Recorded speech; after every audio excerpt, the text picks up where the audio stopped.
சாலை ஓரமா அழுதுகிட்டு உட்காந்துருந்தான். பிச்சை எடுத்து சாப்பிடுற ஒருத்தன் அந்த பக்கமா வந்தான். இவனை பார்த்தான். ஏன் அழுதுகிட்டு உட்காந்துருக்கிற, என்னாச்சு உனக்கு அப்படின்னு கேட்டான். அதுக்கு இவன் சொன்னான், என்கிட்ட ஒண்ணுமே இல்லை, நான் இந்த உலகத்துல இருந்து என்ன பிரயோஜனம், அதனால தான் அழுதுகிட்டு இருக்கிறேன் அப்படின்னா. உன்கிட்ட மறைஞ்சிருக்கிற புதையல் என் கண்ணுக்கு நல்லா தெரியுது, அது உனக்கு புரியல, அதனால தான் அழுதுகிட்டு இருக்கிற அப்படின்னா. என்னது புதையல் இருக்குதா, உன் கண்ணுக்கு தெரியுதா அப்படின்னு கேட்டான். ஆமா எனக்கு தெரியுது, அந்த புதையலை நீ விற்கிறதுக்கு தயாரா இருக்கிறியா அப்படின்னு கேட்டான் இவன். இதை கேட்டதும் அந்த இளைஞனுக்கு ரொம்ப ஆச்சரியமா போச்சு. என்னது இப்படி கேட்கறானே அப்படின்னு. என்கிட்ட ஒரு காசு கூட இல்லையே, அப்படி இருக்கிறப்போ புதையல் எங்க இருந்து வந்தது அப்படின்னா. இந்த நேரத்தில் அந்த பிச்சைக்காரன் சிரிச்சான். இப்படிதான் இந்த உலகத்துல எல்லாரும் சொல்லிட்டு இருக்கிறாங்க, என்கிட்ட ஒண்ணுமே இல்லை ஒண்ணுமே இல்லைன்னு சொல்லி. ஆனா அவங்க கிட்ட தான் புதையல் இருக்கு. நீ வேணும்னா என் கூட வா, நம்ம நாட்டு அரசர்கிட்ட போவோம், உங்ககிட்ட இருக்கிற புதையலை அவர் நல்ல விலைக்கு எடுத்துக்குவார் அப்படின்னா. அது எப்படி உனக்கு தெரியும்னா, இதுக்கு முன்னாடியும் இது மாதிரி பல பேரை நான் ராஜா கிட்ட அழைச்சிட்டு போயிருக்கிறேன், அதனாலதான் உன்னை பார்த்தேன், உன்னையும் கூப்பிடுறேன், நீ சரின்னு சொன்னா உன்னை அழைச்சிட்டு போறேன், உங்ககிட்ட இருக்கிற புதையலை அவர் நல்ல விலை கொடுத்து எடுத்துக்குவார் அப்படின்னு சொன்னான். இவன் இப்படி சொல்றது அந்த இளைஞனுக்கு ஒண்ணுமே புரியல. இது என்னது இந்த ஆள் இப்படி சொல்லிட்டு இருக்கிறான், நம்மகிட்ட என்ன இருக்குது, அதுவும் இல்லாம இவனே பிச்சை எடுத்து சாப்பிட்டுக்கிட்டு இருக்கிறான், இவன் போய் நம்மள ராஜா கிட்ட அழைச்சிட்டு போறதா போறேங்கிறானே என்ன அப்படின்னு சொல்லி அவன் யோசனை பண்ணான். என்ன யோசிக்கிற, உனக்கு பணம் வேணும்னா என்னோட வா அப்படின்னா. இளைஞன் ஒரு முடிவுக்கு வந்தான். சரி, இங்கேயே உட்காந்துக்கிட்டு இருக்கிறத விட அங்கேயாவது போய் பார்ப்போமே, இங்க அழுதுட்டு உட்காந்துருக்கிறதுல என்ன பிரயோஜனம், ஏதோ கூப்பிடுறான் போய் பார்த்துட்டு வருவோமே அப்படின்னு சொல்லி அவன் கூட புறப்பட்டான். பிச்சைக்காரன் முன்னாடி போயிட்டே இருக்கிறான், இந்த இளைஞன் பின்னாடி நடந்து போயிட்டு இருக்கான். ரெண்டு பேரும் அரண்மனையை நோக்கி போறாங்க. பாதி வழி போயிருப்பாங்க.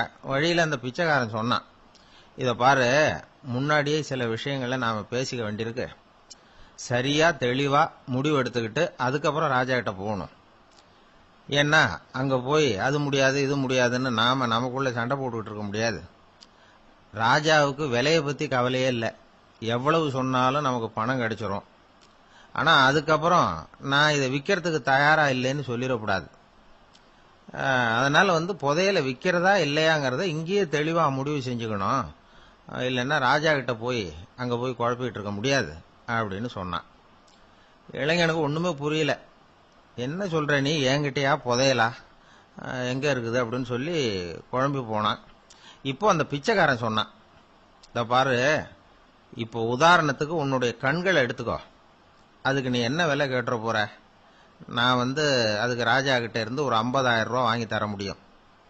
உன்னுடைய இருதயத்தை கொடுக்குறியா, 20 லட்சம் ரூபா வாங்கி தரேன். மூளையை கொடுக்குறியா, 30 லட்சம் வாங்கி தரேன். என்ன சொல்ற அப்படின்னு சொல்லி இந்த பிச்சைக்காரன் பேசிக்கிட்டே போறான். இளைஞனுக்கு கோபம் வந்துட்டுது. என்ன உளர்ற, உனக்கு என்ன பைத்தியமா, கண்ணையும் மூளையையும் இருதயத்தையுமா விற்பாங்க, என்ன விலை கொடுத்தாலும் அதையெல்லாம் நான் விற்கிறதுக்கு தயாரா இல்லை, நான் விற்க மாட்டேன், அதை கொடுத்துட்டு நான் என்ன பண்றது, இப்படி நான் மட்டும் இல்லை யாருமே இதை விற்கிறதுக்கு தயாரா இருக்க மாட்டாங்க அப்படின்னு சொன்னான் அந்த இளைஞன். இவன் இப்படி சொன்னதும் அந்த பிச்சைக்காரன் வாய் விட்டு சிரிக்க ஆரம்பிச்சுட்டான். இப்போ பைத்தியமானது நானா நீயா, லட்சக்கணக்கான கோடிக்கணக்கான ரூபாய் பொறுமானம் உள்ள பொருள்களை உங்ககிட்டயே வச்சுக்கிட்டு விற்க முடியாதுன்னு சொல்ற நீ தான் ஏழை, என்கிட்ட ஒண்ணுமே இல்லைன்னு மரத்தடியில் உட்காந்து அழுதுட்டு இருக்கிறிய அப்படின்னு சொன்னான். இன்னைக்கு பாத்தீங்கன்னா பல பேர் தன்கிட்ட புதைஞ்சிருக்கிற ஆற்றலை புரிஞ்சிக்க முடியாம அவதிப்பட்டு இருக்கிறாங்க.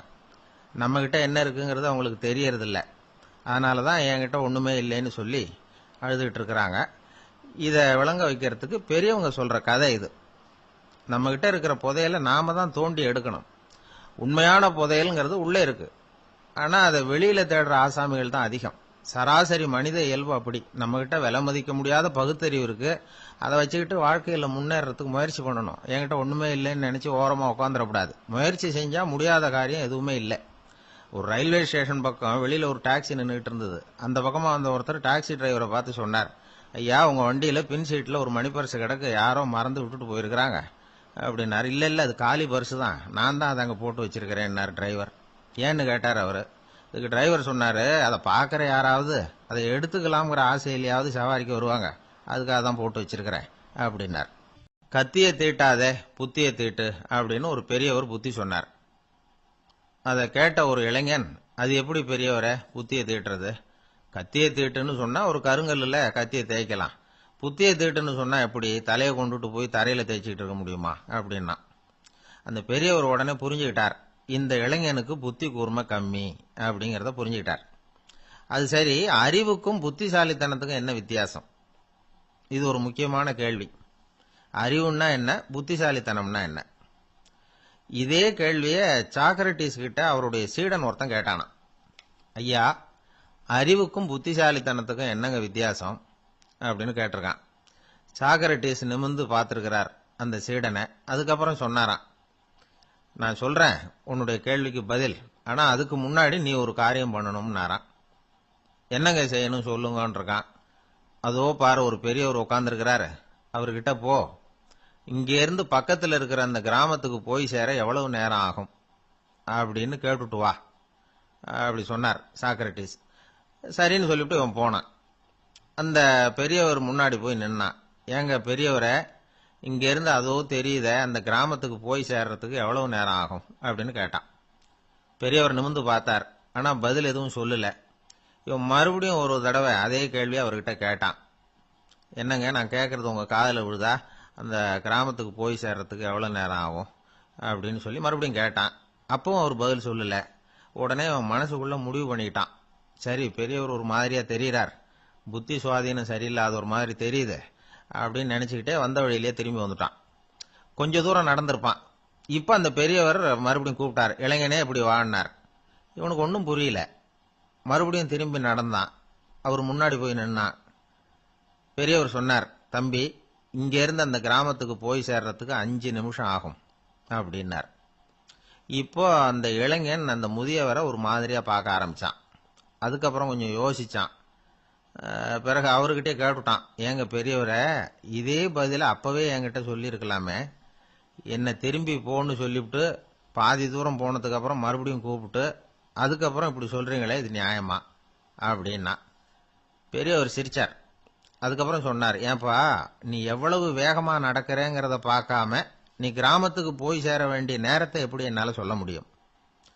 அதனாலதான் உன்னை கொஞ்சம் தூரம் நடக்க விட்டு உன்னுடைய நடையின் வேகம், அந்த கிராமம் இருக்கிற தூரம் ரெண்டையும் கணக்கு போட்டு அதுக்கப்புறம் நேரத்தை சொன்னேன்னார். சீடன் வந்து தலை குனிந்தான். அப்படியே திரும்பி வந்து சாக்ரட்டிஸ் முன்னாடி நின்னான். சாக்ரட்டிஸ் இப்ப சொல்றார், தம்பி, அதுக்கு பேர் தான் புத்திசாலித்தனம்.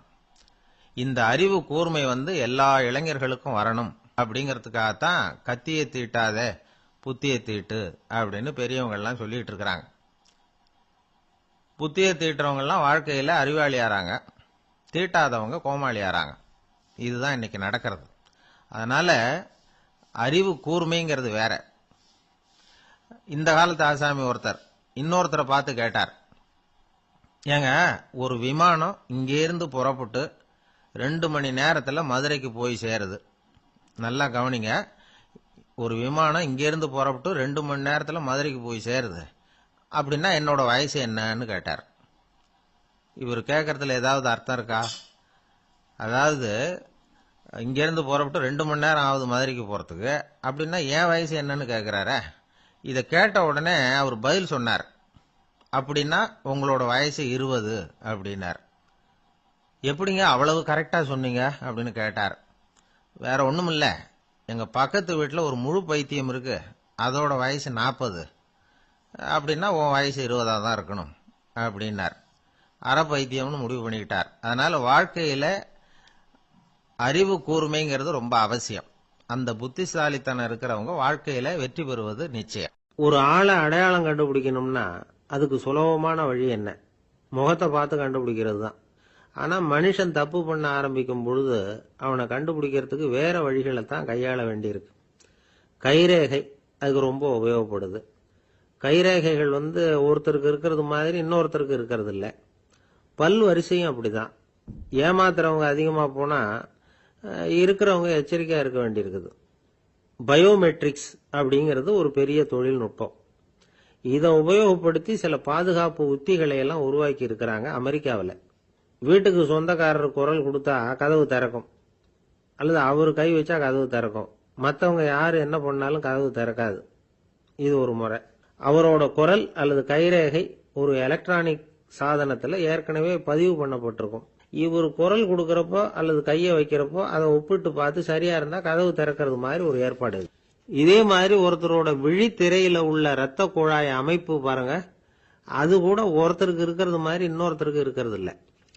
அதனால அதை வச்சு அடையாளம் கண்டுபிடிக்கக்கூடிய சாதனங்களும் இப்போ பழக்கத்துக்கு வந்தாச்சு.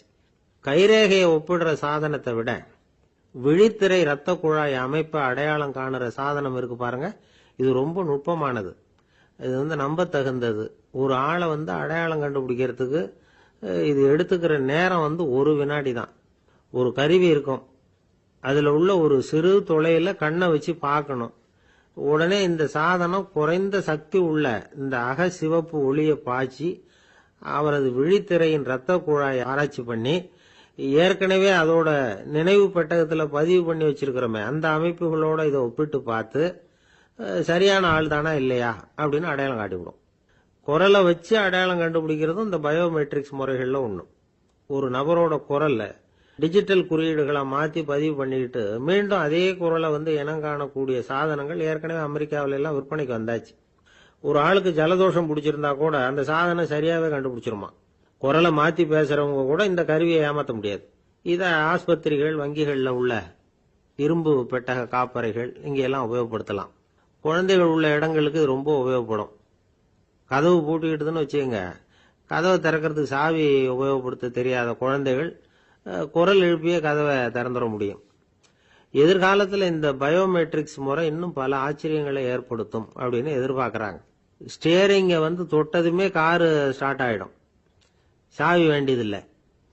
காரு சொந்தக்காரரை தொட்டாதான் ஸ்டார்ட் ஆகும், வேற யாராவது தொட்டா ஸ்டார்ட் ஆகாது. ஒரு மனுஷனோட நடை, அவர் டைப்ரைட்டரை தொடுகிற விதம், இதையெல்லாம் வச்சு கூட ஆளை அடையாளம் காணக்கூடிய தொழில்நுட்பம் வரலாம். என்னதான் தொழில்நுட்பம் வளரட்டும், குடும்பத்துக்குள்ள நடக்கிற திருட்டுகளை கண்டுபிடிக்கிறது ரொம்ப கஷ்டம். ஒரு வீட்டுல பெட்டியில இருந்த பணம் காணாம போச்சு, வீட்டுக்காரரோ அல்லது பையனோ தான் எடுத்திருக்கணும். பெட்டியை திறந்து பார்த்தா அந்த வீட்டுக்காரம்மா இதுல இருந்து பணத்தை எடுத்தது நிச்சயமா என் வீட்டுக்காரரு தான் அப்படின்னு சொல்ல முடியல அவங்களால.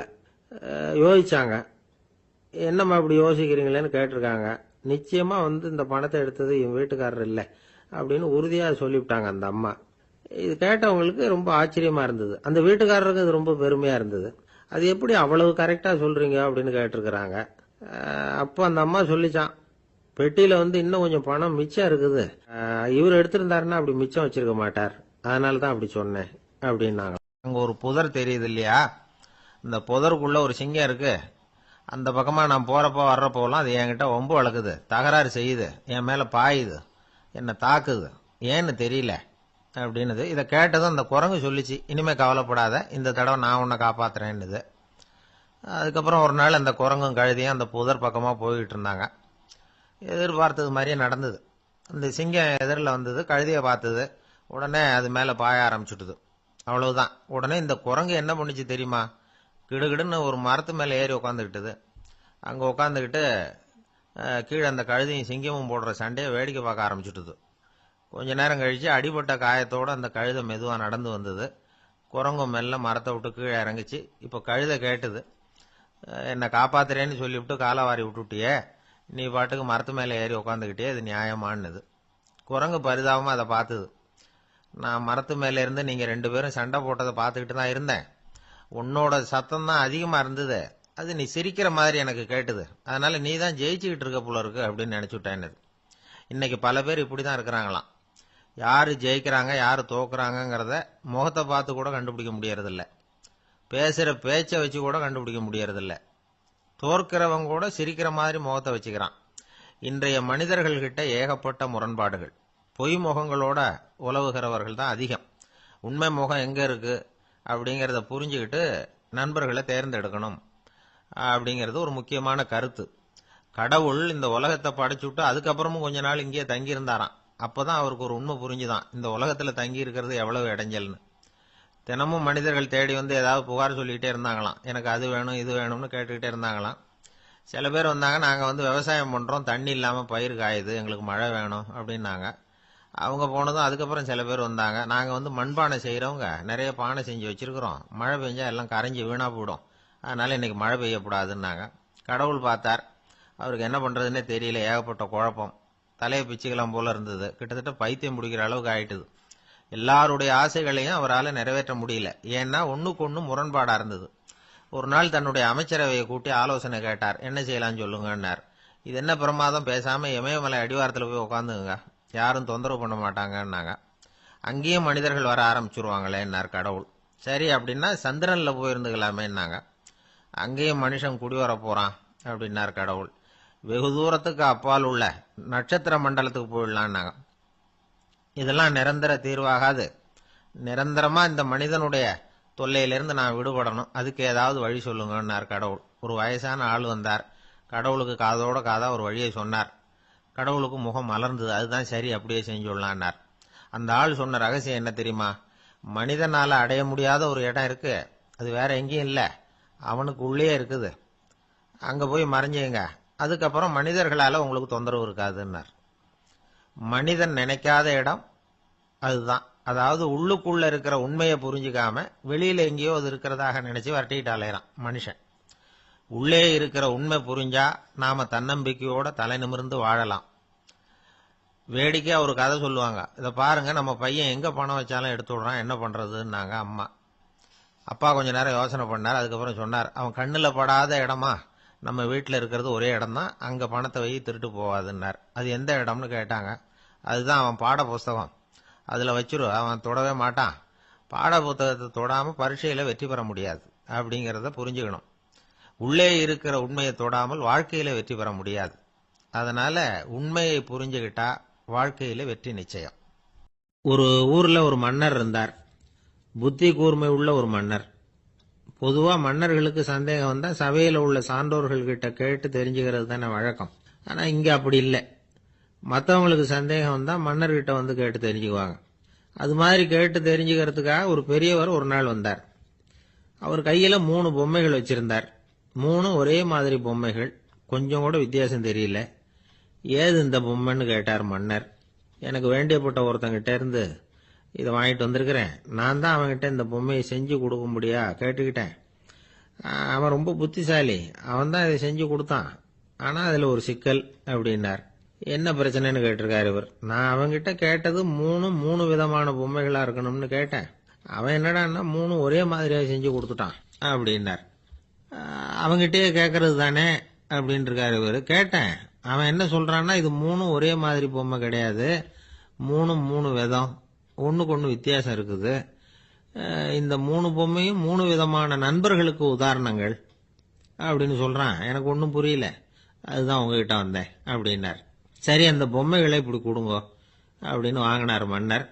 எடுத்துக்கிட்டு உள்ள போனார். கொஞ்ச நேரம் கழிச்சு வெளியில வந்தார். அதுக்கப்புறம் சொன்னார், இத பாருப்பா, அவன் சொன்னது சரிதான், 3 விதம் தான். இது இருக்குதே முதல் பொம்மை, இது உத்தமமான நண்பனுக்கு உதாரணம். இந்த 2வது பொம்மை இது மத்தியமமான நண்பனுக்கு உதாரணம். அந்த 3வது பொம்மை இருக்குதே அது மோசமான நண்பனுக்கு உதாரணம். இதை செஞ்சவன் உண்மையிலேயே பெரிய அறிவாளி தான் அப்படின்னாராம். வந்தவருக்கு ஒன்றும் புரியல. பார்த்தா ஒன்றும் வித்தியாசம் தெரியலையே அப்படின்னு அவன் குழம்பி போய் நிக்கிறான். இப்போ அந்த மன்னர் விளக்கம் கொடுக்கிறார். அந்த 3 பொம்மையையும் எடுத்து முன்னாடி வச்சார்.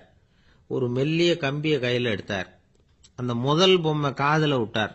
கொஞ்ச தூரம் உள்ள போய் அப்படியே நின்னுட்டுது அந்த கம்பி. அப்புறம் 2வது பொம்மை காதுல அந்த கம்பியை விட்டார்.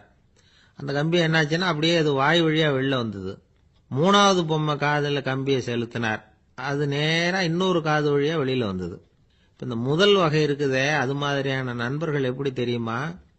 நம்ம கஷ்டத்தை அவங்க கிட்ட சொன்னா பேசாம கேட்டுக்குவாங்க. வெளியில அதை யாருகிட்டையும் சொல்லிட்டு இருக்க மாட்டாங்க. வெளியில தெரியாம நமக்கு உதவி பண்ணுவாங்க. செஞ்சுட்டு அதை நான் தான் செஞ்சேன்னு சொல்லிட்டு இருக்க மாட்டாங்க. அதுதான் கம்பி ஒரு காது வழியா போய் உள்ளே நின்னுட்டுது. 2வது பொம்மையில கம்பி என்னாச்சு, ஒரு காது வழியா போய் வாய் வழியா வெளியில வருது. இது மாதிரியான நண்பர்கள் கிட்ட நாம கஷ்டத்தை சொன்னா அதை அவங்க 4 பேர்கிட்ட போய் சொல்லி நமக்காக உதவி கேட்பாங்க. நமக்குன்னு கேட்டு வாங்கி அதை நம்ம கிட்ட கொண்டுட்டு வந்து கொடுப்பாங்க. இவங்க மத்தியமமான நண்பர்கள். மூணாவது பொம்மையில ஒரு காது வழியா செலுத்துற கம்பி இன்னொரு காது வழியா வெளியில வந்துருது. இது மாதிரியான நண்பர்கள் கிட்ட நம்ம கஷ்டத்தை சொன்னா அவங்க காது கொடுத்து கேட்கறது மாதிரி நடிப்பாங்க. அப்படியே இன்னொரு காது வழியா அதை வெளில விட்டுருவாங்க. அதை பத்தி கவலைப்பட மாட்டாங்க. இதுதான் இந்த பொம்மைகளுக்குள்ள இருக்கிற வித்தியாசம் அப்படின்னு விளக்கம் கொடுத்தாராம் மன்னர். படிக்கிற பிள்ளைங்கள்லயே இது மாதிரி 3 வகை உண்டு. சில பேர் காதால வாங்கி மனசுல வச்சுக்குவான். சில பேர் காதால வாங்கி பேனாவால எழுதி விடுவான். சில பேர் ஒரு காதால வாங்கி இன்னொரு காதால வெளியில விட்டுருவான். ஒரு பையன் வகுப்புல ஆசிரியர் பாடம் நடத்தும் பொழுது தலையை வேகமா ஆட்டி ஆட்டி கேட்பானான். ஏன்டா இப்படி தலையை இப்படி ஆட்டுற அப்படின்னு கேட்டிருக்கான் பக்கத்துல இருந்தவன். தலையை ஆட்டினா தாண்டா ஒரு காது வழியா உள்ள போறது இன்னொரு காது வழியா வெளியில வேகமா வெளில போகும் அப்படின்னானா அந்த பையனா. 2 பேர் சுவாரஸ்யமா பேசிட்டு இருக்கிறப்போ குறுக்க புகுந்து தொந்தரவு பண்றதுக்குன்னே சில பேர் இருப்பாங்க. அது ரொம்ப இடைஞ்சலா இருக்கும். இதே மாதிரி மின்காந்தம் கூட குறுக்க புகுந்து தொந்தரவு பண்ணும். கடைசியில் அது ஒரு பெரிய இடைஞ்சல கொண்டாந்து விட்டுரும். சில வீடுகளில் கேபிள் கனெக்ஷன் இல்லாம சில தனியார் டிவி காட்சிகள் தெரியும். அதுக்கு என்ன காரணம்னா இந்த மின்காந்த குறுக்கீடு தான் காரணம். இதைத்தான் சுருக்கமா EMI அப்படின்னு சொல்றாங்க. அதாவது எலக்ட்ரோ மேக்னெட்டிக் இன்டர்ஃபியரன்ஸ். இது ஏற்படக்கூடிய இடங்கள் எது எதுன்னு எடுத்துக்கிட்டா அது ஒரு பெரிய பட்டியலாவே போயிடும். இந்த EMI தொந்தரவு கேபிள் டிவியில மட்டும்தான் இல்லை, ராக்கெட் ஏவுதளத்தில் உள்ள ரேடார்கள், அங்க உள்ள சில சக்தி வாய்ந்த தொலைத்தொடர்பு சாதனங்கள், விமான தளங்களில் உள்ள ரேடார்கள், கப்பல் தளங்களில் பொருத்தப்பட்டிருக்கக்கூடிய சக்தி வாய்ந்த ஆண்டனாக்கள், இப்படி நிறைய சொல்லலாம். காவல் நிலையங்களில் பயன்படுத்தப்படுகிற வயர்லெஸ் தொடர்பு சாதனங்கள் கூட ஓரளவுக்கு இந்த மின்காந்த அலைகளை வெளியிடும். நம்ம வீட்டில் உட்காந்துக்கிட்டு ரேடியோ கேட்டுக்கிட்டு இருப்போம் அல்லது டிவி பார்த்துக்கிட்டு இருப்போம். அந்த சமயத்தில் பக்கத்து தெருவில் ஒரு மோட்டார் சைக்கிள் அல்லது காரு, குறிப்பாக பெட்ரோல் இன்ஜின், அது போகிறப்போ அதில் உள்ள மின்கலத்தில் அதாவது மேக்னெட்டோ பேட்டரியிலிருந்து வெளிப்படுகிற மின்காந்த அலை இங்கே டிவியிலையும் ரேடியோவிலையும் கரகரப்பை உண்டு பண்ணும். சரி, இது பெருசா என்ன இடைஞ்சல உண்டு பண்ணிட போகுது அப்படின்னு நாம அலட்சியமா நினைக்கலாம். வயசானவங்களுக்கு மறதி நோயின்னு ஒன்று வரும்ல, அல்ஷமீர், அதாவது மூளையில் உள்ள செல்கள் செயலிழந்து போயிடுறது. அது செய்ய வேண்டிய வேலையை மறந்துடும். மனைவியே எதிரில் நின்னா கூட உன்னை எங்கேயோ பார்த்தது மாதிரி தெரியுதே அப்படின்னு சொல்லிட்டு இருப்பாங்க. அப்படி ஒரு மறதி. இந்த விசித்திரமான நோய்க்கு இதுவரைக்கும் மருந்தே இல்லைன்னு வேற சொல்றாங்க. இந்த மைக்ரோ ஓவன் அப்படின்னு சொல்லக்கூடிய சமையல் அடுப்புகள் கூட மின்காந்த அலைகளை வெளியிடுது. சமயத்தில் சில தொழிற்சாலைகளில் கூட பெரிய விபத்துக்களை இந்த EMI உண்டு பண்ணிவிடும். இதை பத்தி தீவிரமா சிந்திக்க ஆரம்பிச்சதே ஒரு விபத்துக்கு பிறகுதான். அமெரிக்காவுக்கும் வியட்நாமுக்கும் இடையில போர் நடந்ததே, அந்த சமயம் அமெரிக்காவுக்கு சொந்தமான விமானம் தாங்கி கப்பல் ஒன்று வியட்நாமை தாக்கிறதுக்கு தயாரா ஏவுகணைகளோட கடல்ல நிறுத்தி வைக்கப்பட்டிருந்தது. தற்செயலா அந்த பகுதியில கப்பல் தொலைத்தொடர்பு பகுதிக்கு அருகில ஊடுருவிய இந்த சக்தி வாய்ந்த ரேடியோ அலைகள் ஏவுகணையில இருந்த மின்னணு சர்க்கியூட்டை பூர்த்தி செஞ்சு வச்சுட்டுது. அவ்வளவுதான், ஏவுகணை அங்கேயே வெடிச்சு செதறி போச்சு. 130 பேர் அந்த இடத்திலேயே உடல் கருகி செத்து போட்டாங்க. ஏகப்பட்ட பொருள்கள் நாசம். இந்த விபத்துக்கான காரணம் என்னங்கிறத உடனடியா யாராலையும் கண்டுபிடிக்க முடியல. ரொம்பவும் கடுமையா முயற்சி பண்ணி கடைசியா கண்டுபிடிச்சாங்க, இது இந்த EMI வேலை தான் அப்படின்னு. மின்னணு தொலைபேசிகள் இருக்கு, இதுல பேசும்பொழுது நம்ம காதை அதாவது செவியை ஊடுருவக்கூடிய மின்காந்த அலையானது மூளைக்கு போய் அங்க மூளை கட்டிகளை உருவாக்க ஊக்கம் கொடுக்குது அப்படின்னு வேற கண்டுபிடிச்சிருக்கிறாங்க. இந்த EMI ரொம்ப குறைஞ்ச மின்காந்த அழுத்தத்தில் நமக்கு எந்த பாதிப்பையும் ஏற்படுத்துறதில்லை. மின்காந்த அலைகள் அழுத்தத்தோடு இருக்கிற இடங்கள்ல ரொம்ப நேரம் இருந்தோம்னா நம்ம உடம்பின் வெப்பநிலை 2 டிகிரி செல்சியஸ் வரைக்கும் அதிகரிக்குதாம். அதனால வெப்பநிலையை சீராக்கிறதுக்கு இதய துடிப்பும் அதிகரிக்குது. இப்படிலாம் கண்டுபிடிச்சிருக்கிறாங்க. இப்பெல்லாம் இந்த மின்காந்த குறுக்கீடுகளை தடுக்கிறது எப்படி அப்படின்னு விஞ்ஞானிகள் யோசனை செய்ய ஆரம்பிச்சிருக்கிறாங்க. இந்த விஷயத்துல அலட்சியமா இருந்தோம்னா எதிர்காலத்துல நிறைய பேருக்கு இந்த ஞாபக மறதி நோய் வந்துடும். அப்புறம் அது ரொம்ப கஷ்டமா போயிடும். ஒரு குடும்ப தலைவர் தன் மனைவியை பார்த்து, யார் நீ, உன்னை எங்கேயோ பார்த்தது மாதிரி இருக்குதே அப்படின்னு சொல்லிட்டு இருந்தார். உடனடியாக அவரை போய் பார்த்தேன். வாங்க டாக்டர்கிட்ட போகலாம் அப்படின்னு. அவர் என்னை தனியாக அழைச்சிட்டு போய் காதோட காதா மெதுவாக சொல்கிறார், இதை பார்ப்பா, என் கையில் பணம் இல்லாத போகலாம், அப்படி மறதி நோய் வந்துட்டது மாதிரி நடிச்சுக்கிட்டு இருப்பேன், அவ்வளவுதான், அதை நீ கண்டுக்காத அப்படின்னார். ஒரு சின்ன பையன் என்னை தேடிட்டு ஓடி வந்தான். ஒரு கதை சொல்லுங்கன்னா, சொந்தமா எதுவும் தெரியாதேன்னு. உங்களுக்கு சொந்தமா எதுவும் தெரியாதுன்னு எனக்கும் தெரியும் அப்படின்னா. இந்த பையன் அடிக்கடி என்கிட்ட வந்து கதை கேட்கிறவன், அதனால என்னோட ரகசியம்லாம் அவனுக்கு அத்துப்படி. அதனால தான் அவ்வளவு தெளிவா அடிச்சு விடுறான். சரி, இப்ப என்ன செய்யலாம்னு. பழைய கதை ஏதாவது ஒன்று சொல்லுங்களேன்னா. உனக்கு கிருஷ்ணதேவராயரை தெரியுமான்னு. அவர்கிட்ட நேரில் பழக்கம் இல்லை, ஆனா அவரை பத்தி புஸ்தகத்தில் படிச்சிருக்கேன்னா. சரி, இவங்கிட்ட மேற்கொண்டு பேச்சு கொடுத்தா நம்மளை ஒரு மாதிரி ஆக்கி விடுவான் அப்படிங்கிறத யூகம் பண்ணிக்கிட்டு அவனை உட்கார வச்சு கடைசி வரைக்கும் குறுக்க பேசக்கூடாது அப்படின்னு ஒரு கண்டிஷனையும் போட்டுட்டு அந்த கதையை சொன்னேன். ஒரு சமயம் கிருஷ்ணதேவராயர் சமஸ்தானத்துக்கு ஒரு பெரிய வித்வான் வந்து சேர்ந்தாராம். என்னோட போட்டி போடுறதுக்கு இந்த ஊர்ல யாராவது இருக்கீங்களா அப்படின்னு சவால் விட்டாராம். அந்த ஊர்ல இருந்த பெரிய பெரிய வித்வான்லாம் இது ஏதுனா வம்பா போச்சுன்னு நினைக்க ஆரம்பிச்சுட்டாங்க. யாரும் அந்த ஆளோட போட்டி போடுறதுக்கு தயாரா இல்லை. எல்லாரும் நடுங்கிக்கிட்டு இருக்கிறாங்க. அந்த நேரத்துல ஒருத்த மட்டும் தைரியமா முன்னுக்கு வந்தான். அது யாருன்னா தெனாலிராமன். அந்த சமஸ்தானத்துல விகட கவி அவன். என்ன அனுப்புங்க போட்டிக்கு, நான் ஜெயிச்சு காட்டுறேன்னா. உனக்கு அவ்வளவு தைரியம் இருக்குதா அப்படின்னு கேட்டாங்க. தைரியம் மட்டும்தான் என்கிட்ட இருக்குது, ஆனா தைரியம் இருந்தா அதிர்ஷ்டம் தேடிட்டு வருங்கிறது எனக்கு தெரியும் அப்படின்னா. அடுத்த நாள் போட்டி ஆரம்பமாச்சு. அந்த பெரிய வித்வான் வந்து நின்னார். தெனாலிராமன் எதிரில் வந்து நின்னான். அந்த வித்வான் ஒரு விரல காட்டினார். தெனாலிராமன் பதிலுக்கு 2 விரல காட்டினான்.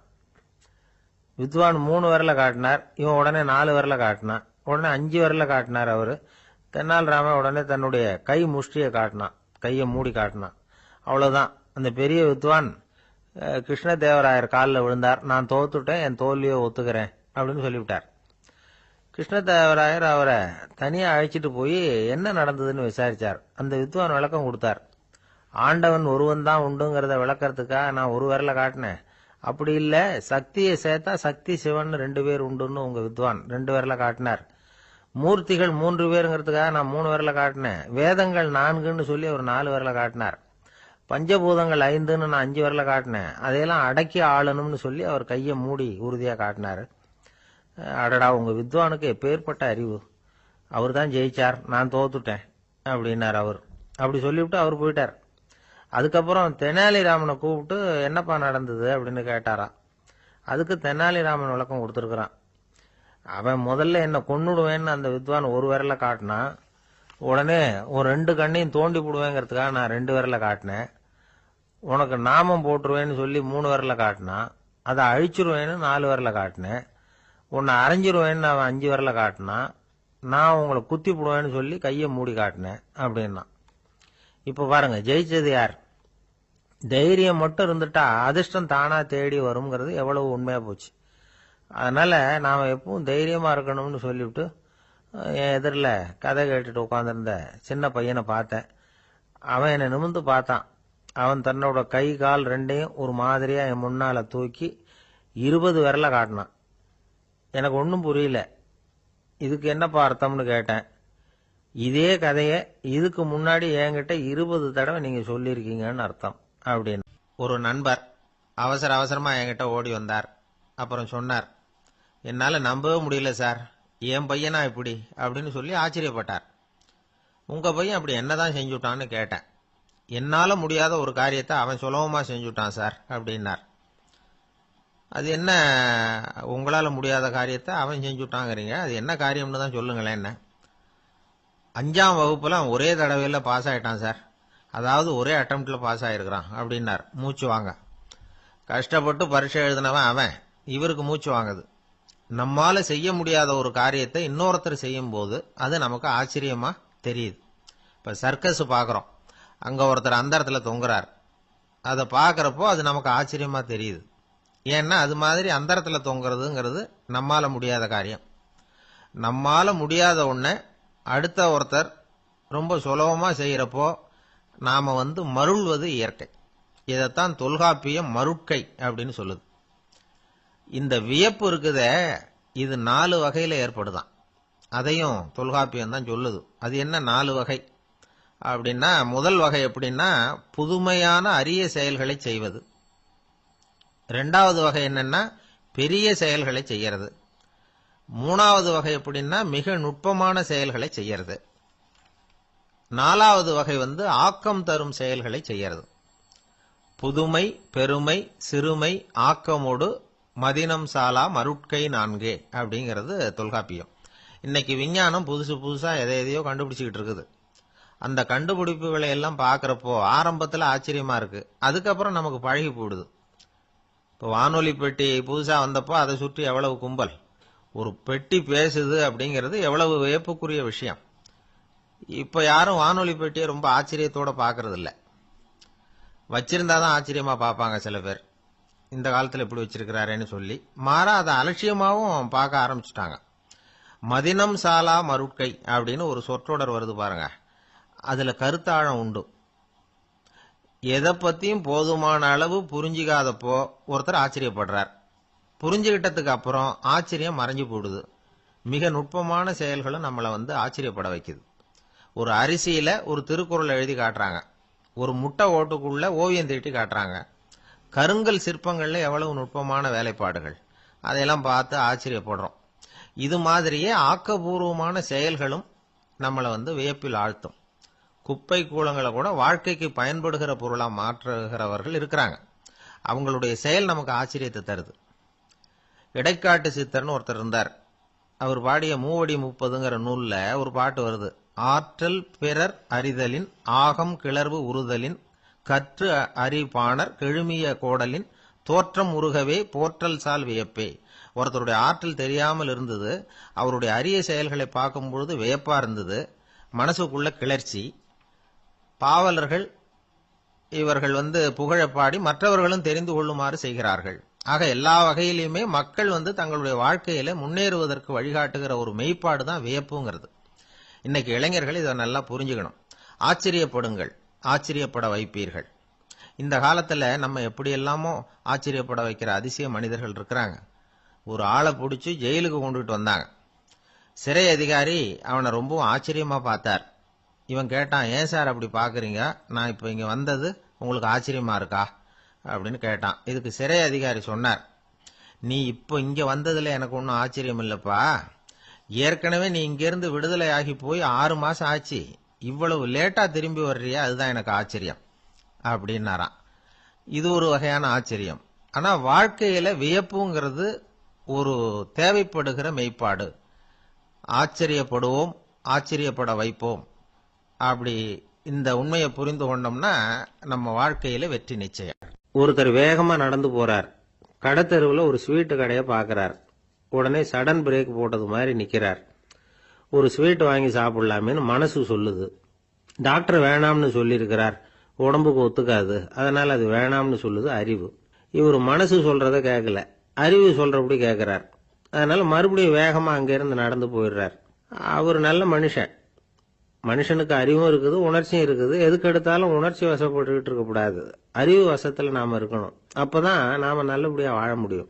இல்லைன்னா அவஸ்தை தான். மகாபாரதத்துல சந்தனுன்னு சொல்லி ஒரு அரசன் வர்றான். அவன் ஒரு சமயம் அறிவு வசப்படாம உணர்ச்சி வசப்படுறான். அதாவது ஒரு நாள் கங்கை கரையில ஒரு அழகான பொண்ணை பாக்குறான். இவனுடைய மனசு அவகிட்ட போயிடுது. அவளை கல்யாணம் பண்ணிக்கிறதுக்கு ஆசைப்படுறான். அந்த பொண்ணு சரின்னு சம்மதிக்கிறா. ஆனா ஒரு நிபந்தனை போடுறா. அந்த நிபந்தனைக்கு சம்மதம்னு சொன்னாதான் உன்னை கல்யாணம் பண்ணிக்குவேன்னு சொல்றா. சரி, அவ போட்ட நிபந்தனை என்ன தெரியுமா? இது மாதிரி நான் உங்க மனசு புண்படுற மாதிரி எந்த காரியம் பண்ணாலும் நீங்க என்ன ஏன்னு கேட்கக்கூடாது, நான் செய்யற காரியத்தை தடுக்கவும் கூடாது. அப்படி நீங்க செஞ்சா அடுத்த கணமே நான் உங்களை பிரிஞ்சு போயிடுவேன். இதுதான் அந்த பொண்ணு போட்ட நிபந்தனை. சந்தன அரசன் இந்த நிபந்தனையை ஒத்துக்கலாமா? இதை அறிவுபூர்வமா யோசிச்சிருந்தா இதுக்கு கட்டுப்பட்டுக்க மாட்டான். இந்த நிபந்தனைக்கு நான் சம்மதிக்க மாட்டேன்னு தான் சொல்லியிருக்கணும். ஆனா அவன் அந்த நேரத்துல உணர்ச்சி வசத்துல இருந்தான். அதனால நீ என்ன சொன்னாலும் சரின்னு ஒத்துக்கிட்டான். அவன் கல்யாணம் பண்ணிக்கிட்டான். இதனால என்ன ஆச்சு? 7 பச்சை இளம் குழந்தைகளை பிறந்த உடனே அவ கங்கையில தூக்கி எறிஞ்சு கொல்லக்கூடிய கோர காட்சிய இவன் ஒண்ணு பின்னாடி ஒன்னா பார்க்க வேண்டியதா போச்சு. கடைசியில 8வது குழந்தை பிறந்ததுன்னு தான் அவனுடைய அறிவு மேலோங்குது. அந்த கொடிய செயலை தடுத்து நிறுத்துறான். அந்த 8வது குழந்தை தான் பின்னாடி பீஷ்மர் ஆகிறார். ஒரு பக்தி பிரசங்கத்துல ஒரு பேச்சாளர் இந்த விஷயத்தை சொல்லிவிட்டு இன்னொரு விஷயமும் சொன்னார். அது என்னன்னா, சந்தனு மன்னன் அறிவுக்கும் உணர்ச்சிக்கும் நடுவில் அகப்பட்டு தவிச்சதுனால அவன் வம்சத்துல வந்த கௌரவர்கள் உணர்ச்சி வசப்பட்டாங்க, பாண்டவர்கள் அறிவு வசப்பட்டாங்க அப்படின்னு சொன்னார். மனுஷனுக்கு உணர்ச்சியை விட அறிவு மேலோங்கி இருக்கணுங்கிறது சரிதான். ஆனால் அந்த அறிவை எப்படி உபயோகப்படுத்துறோம்ங்கிறது முக்கியம். ஒருத்தர் சொன்னார், சார் இன்னைக்கு கோயம்புத்தூர்ல ஒரு கல்யாணம், அதுக்கு நான் போக முடியலையேன்னு நினைக்கும் பொழுது மனசுக்கு ரொம்ப வருத்தமா இருக்குது சார் அப்படின்னார். ரொம்ப உணர்ச்சி வசப்பட்டார். அதுக்காக கவலைப்படாதீங்க சார், ஒரு வாழ்த்து தந்தி கொடுத்துருங்களேன் அப்படின்னார் இன்னொருத்தர். அது எப்படி சார் முடியும்னார் அவரு. நான் தானே சார் கல்யாண மாப்பிள்ளை அப்படிங்கிறார் அந்த ஆள். ஆந்திர நாட்டில் ஒரு அரசர் இருந்தார். அந்த அரசர்கிட்ட ஒரு அமைச்சர் இருந்தார். அந்த அமைச்சர் பேரு ராயண பாஸ்கர். அவர் ஒரு பெரிய அறிவாளி. அது மட்டும் இல்ல, மிகச்சிறந்த கொடையாளி. யார் எது கேட்டாலும் இல்லைன்னு சொல்ல மாட்டாராம். அதன் காரணமாகவே அவர்கிட்ட இருந்த செல்வம் நாளுக்கு நாள் குறைஞ்சிக்கிட்டே வந்துட்டுதான். கடைசியில குடும்பத்துக்குன்னு எதுவும் வைக்காமலே அவர் போய் சேர்ந்துட்டார். மகனும் இறந்துட்டார். அந்த குடும்பத்துல மிஞ்சி இருந்தது அவருடைய மருமகள், ஒரு பேரன், அவ்வளவுதான். இருந்த ஒரே சொத்து பழுதடைஞ்ச ஒரு வீடு. அந்த அம்மா மற்ற வீடுகளில் வேலை செஞ்சு தன்னுடைய பிள்ளைய படிக்க வச்சுக்கிட்டு வராங்க. அந்த புள்ள ஒரு பெரிய வள்ளலுடைய பேரன்கிறது அந்த பள்ளி வாத்தியார்களுக்கும் தெரியும். அதனால அவங்களும் இவங்கிட்ட கொஞ்சம் அன்பாவும் அக்கறையாகவும் பழகி பாடம் சொல்லி கொடுத்துக்கிட்டு இருக்கிறாங்க. ஒரு நாள் ஒரு புகழ்பெற்ற கவிஞர் ஒருத்தர் அந்த பள்ளிக்கூடத்துக்கு வந்திருக்கிறார். ஆசிரியர்கள் கிட்ட பேசிக்கிட்டு இருந்தப்ப ஒரு செய்தியை சொன்னாராம். ராயண பாஸ்கருங்கிற வள்ளல் எனக்கு நிறைய உதவிகள் செஞ்சிருக்கார், என்னை பாராட்டி பரிசுகள்லாம் கொடுத்துருக்கிறார். அந்த வள்ளல் வாழ்ந்த கிராமத்தை பார்க்கணுங்கிறதுக்காக தான் இப்போ இங்கே வந்திருக்கிறேன் அப்படின்னாராம். ஆசிரியர் உடனே இந்த பையனை கூப்பிட்டு, இதை பாருங்க, இவன் யார் தெரியுமா, நீங்க குறிப்பிடுகிற அந்த வள்ளலின் பேரன் அப்படின்னு அறிமுகப்படுத்தினாராம். கவிஞரின் கண்கள்ல ஆனந்த கண்ணீர். அந்த பரவச நிலையிலேயே அந்த வள்ளலை பற்றி கவி பாட ஆரம்பிச்சுட்டாராம். இந்த சின்ன பையன் அதை கேட்டிருக்கிறான். உடனே என்ன பண்ணான் தெரியுமோ, தன் கையில் அணிஞ்சிருந்த ஒரு பொன் வளையல கழட்டி அந்த கவிஞருக்கு பரிசா கொடுத்துட்டானாம். எல்லாருக்கும் ஆச்சரியம். தாத்தா இருக்கும் நிலையில கொடுத்தார், பேரன் இல்லாத நிலையிலையும் கொடுக்கறான். பையனை எல்லாரும் பாராட்டினாங்களாம். இருந்தாலும் அவனுக்குள்ள ஒரு பயம் எதுவும் ஆரம்பமாச்சு. பள்ளிக்கூடம் விட்டு வீட்டுக்கு வரும்பொழுது அந்த பயம் இன்னும் அதிகமாயிட்டு. அம்மா என்ன சொல்லுவாங்களோ தெரியலையே, ஏதோ திடீர்னு தோணிச்சு வளையல கழட்டி கொடுக்கணும்னு கொடுத்துட்டோம். குடும்பம் இருக்கிற நிலையில இப்படி நான் செஞ்சது தப்பா, வீட்டு செலவுக்கே அம்மா எவ்வளவு கஷ்டப்படுறாங்க, வீட்டுக்கு போனதும் என்ன நடக்குமோ தெரியலையே அப்படின்னு நினைச்சு பயந்துகிட்டே அவன் வீட்டுக்குள்ள அடி எடுத்து வைக்கிறான். அம்மா கூப்பிட்டு சாப்பாடு போட்டாங்க. அவங்க கண்ணுல படக்கூடாதுங்கிறதுக்காக ஒரு கையை பின்னாடி மறைச்சிக்கிட்டே இருந்தான். அம்மா இதை கவனிச்சுட்டாங்க. ஏய், உன் கையை ஏன் அப்படி வச்சிருக்கிற, உன் கைக்கு என்னாச்சு, ஏதாவது அடிபட்டு போச்சா அப்படின்னு கேட்டுக்கிட்டே கையை எடுத்து பாக்குறாங்க. வளையல காணல. வளையல் எங்க அப்படின்னு கேட்கறாங்க. இவன் தயங்கிக்கிட்டே நடந்ததை சொல்றான். அதை கேட்டதும் அந்த அம்மாவோட முகம் கோபத்தால சவுந்து போச்சான். முட்டாளே, என்ன காரியம் பண்ண அப்படின்னு கன்னத்துல அரைஞ்சிட்டாங்களாம். அம்மா, என்ன அடிக்காத, ஏதோ தெரியாம தப்பு பண்ணிட்டேன் அப்படின்னு இருக்கான். மகனே, வளையல கொடுத்ததுக்காக நான் உன்னை அடிக்கல அப்படிங்க, பின்ன எதுக்கு அடிச்சேன்னு கேட்டிருக்கான். உன் பாட்டனார் ஒரு பெரிய வள்ளல், அவரு எதையும் பாதி வேலையா செய்யறது இல்ல, அவருடைய பேரை நீ அரைகுறை வேலை செஞ்சுட்டு வந்திருக்கிற அப்படின்னாங்களாம். என்னம்மா சொல்றேன் இருக்கான். நீ ஒரே ஒரு வளையல மட்டும்தானே கழட்டி கொடுத்துருக்கிற, கொடுக்கறதா இருந்தா ரெண்டையும் சேர்த்துல கொடுத்துருக்கணும், அதுதானே உங்க தாத்தாவுக்கு பெருமை அப்படின்னாங்களாம். அம்மா, தெரியாம செஞ்சுட்டேன், உங்ககிட்டையும் அரை வாங்கிட்டேன் அப்படி இப்படின்னு அவன் சொல்லியிருக்கிறான். இப்போ அம்மா கொஞ்சம் இருங்க, அந்த கவிஞர் இன்னைக்கு நம்ம ஊர்ல தான் தங்கி இருப்பார், நாளைக்கு காலையில தான் அவர் எங்க இருக்காருன்னு விசாரிச்சு இன்னொரு வளையலையும் கொடுத்துட்றேன் அப்படின்னு இருக்கான். மகனே, நல்ல செயல்களை எல்லாம் நாளைக்குன்னு ஒத்தி போடாத, நாளைக்கு என்ன நடக்குங்கிறது யாருக்கு தெரியும், இப்பவே போ, எங்க இருக்காருன்னு பாரு அப்படின்னு இருக்காங்க. மகன் புறப்பட்டான். பள்ளி ஆசிரியர்கிட்ட போய் கேட்டானா அந்த கவிஞர் எங்க இருக்காருன்னு. அவர் சொன்னாராம். உடனே போய் அவர் இருக்கிற இடத்துல கதவை தட்டியிருக்கான். ராத்திரி நேரத்தில் இவனை கண்டதும் அவருக்கு ரொம்ப ஆச்சரியம். இவன் இன்னொரு கை வளையலையும் எடுத்து நீட்டியிருக்கான். அவர் திகைச்சு போய் நிற்கிறார். அவரால் என்ன பண்றதுன்னே தெரியல, ஆனந்த கண்ணீர். இது பெரியவர்கள் கூற கேட்ட ஒரு வரலாறு. இன்னைக்கு இப்படிப்பட்டவங்களை பார்க்க முடியுமா? வறுமை வள்ளல் தன்மையை ஒன்று செய்து விடாதுங்கிறதுக்கு இது ஒரு உதாரணம். ஒருத்தன் இன்னொருத்தனை பார்த்து கேட்டானா, எங்க தாத்தா உங்க தாத்தாவுக்கு 100 ரூபா கடன் கொடுத்திருக்கிறார், அதை எப்ப திருப்பி கொடுக்க போறேன்னு. கவலைப்படாத, எங்க பேரன் அதை உங்க பேரன்ட்ட திருப்பி கொடுத்துருவான் அப்படின்னு நானா.